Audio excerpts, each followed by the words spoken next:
One Chapter a Day Challenge. Day 10. Acts of the Apostles. Chapter 22. Paul's address to the Jews of Jerusalem. My brothers, my fathers, listen to what I have to say to you in my defense. When they realized he was speaking in Hebrew, the silence was even greater than before. I am a Jew, Paul said, and was born at Tarsus in Cilicia. I was brought up here in this city. I studied under Gamaliel and was taught the exact observance of the law of our ancestors. In fact, I was as full of duty towards God as you are today.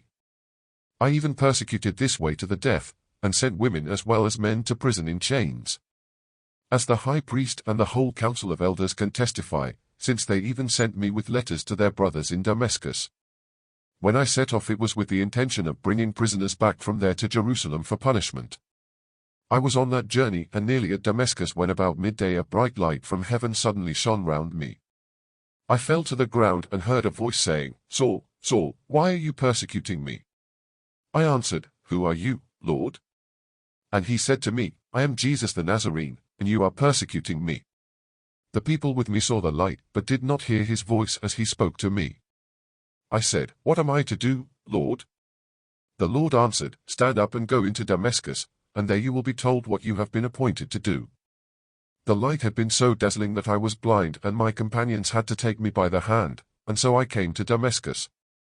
Someone called Ananias, a devout follower of the law and highly thought of by all the Jews living there, came to see me. He stood beside me and said, "Brother Saul, receive your sight."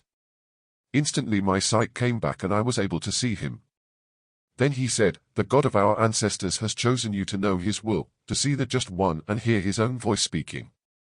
Because you are to be his witness before all mankind, testifying to what you have seen and heard. And now why delay? It is time you were baptized and had your sins washed away while invoking his name." Once, after I had got back to Jerusalem, when I was praying in the temple, I fell into a trance. And then I saw him. "Hurry," he said, "leave Jerusalem at once, they will not accept the testimony you are giving about me."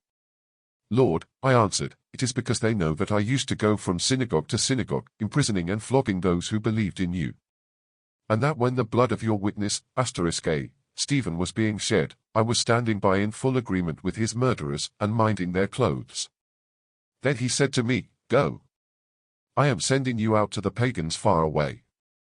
Paul the Roman citizen. So far they had listened to him, but at these words they began to shout, "Rid the earth of the man. He is not fit to live." They were yelling, waving their cloaks and throwing dust into the air. And so the tribune had him brought into the fortress and ordered him to be examined under the lash, to find out the reason for the outcry against him. But when they had strapped him down, Paul said to the centurion on duty, "Is it legal for you to flog a man who is a Roman citizen and has not been brought to trial?" When he heard this, the centurion went and told the tribune, "Do you realize what you are doing?" He said, "This man is a Roman citizen." So the tribune came and asked him, "Tell me, you a Roman citizen?" "I am," Paul said. The tribune replied, "It cost me a large sum to acquire this citizenship. But I was born to it," said Paul. Then those who were about to examine him hurriedly withdrew, and the tribune himself was alarmed when he realized that he had put a Roman citizen in chains. His appearance before the Sanhedrin. The next day, since he wanted to know what precise charge the Jews were bringing, he freed Paul and gave orders for a meeting of the chief priests and the entire Sanhedrin. Then he brought Paul down and stood him in front of them. Thank you. Subscribe for a chapter every day.